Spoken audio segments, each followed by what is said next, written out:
Hey guys, today I want to talk to you about something that I've seen a lot of confusion about in the comments, and that is the difference between SSDI and SSI. I know that this gets really confusing because these are two distinctly different programs. They have very similar sounding names, they do similar things, and it creates just a ton of confusion.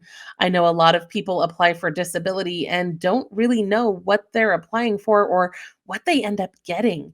And that creates all sorts of confusion in our comments when I'm talking to you about things you can get if you're on SSI or things you can get if you're on SSDI. I've noticed a lot of times there isn't a lot of clarity in what you're actually receiving. So today we're going to break down what those two programs are, what they do, and why it's important to understand the differences. Because the reality is these are two very different programs, and the payment schedules, benefit formulas, reporting rules, and extra perks you may qualify for differ wildly depending on which one you actually qualify for and receive.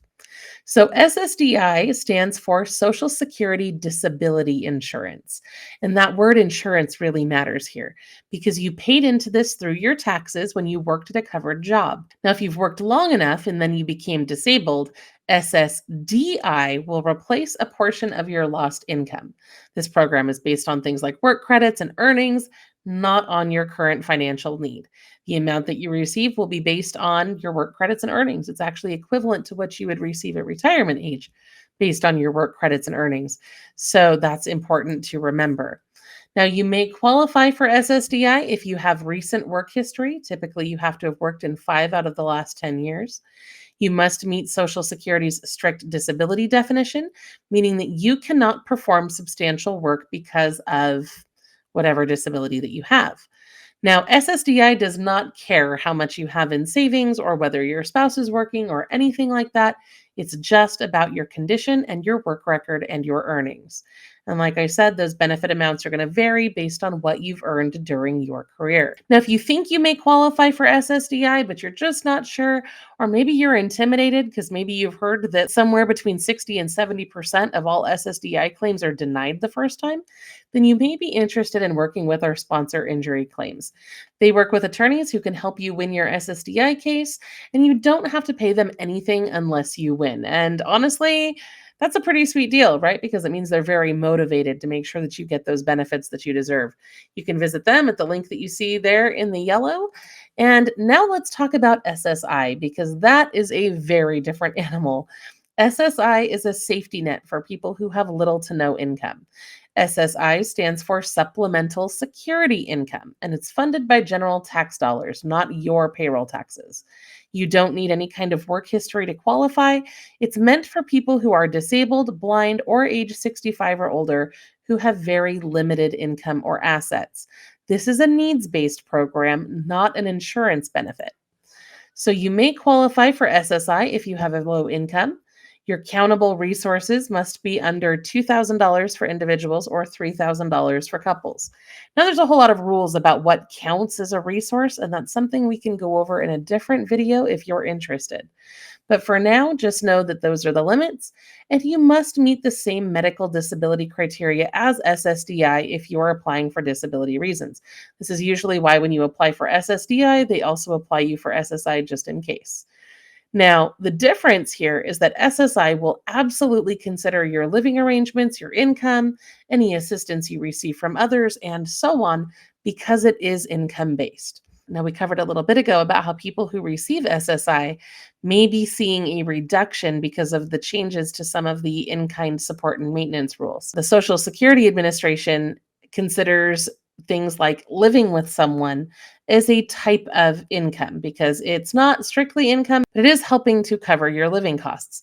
That's why if you're living with someone, you might receive less. If someone is helping you with food or other expenses, then you may also receive less. And there's a lot of change reporting involved in SSI. And if you're not updating the agency with those changes, then you may end up with an overpayment, and then that can get really messy. But we've talked about that in other videos if you're curious.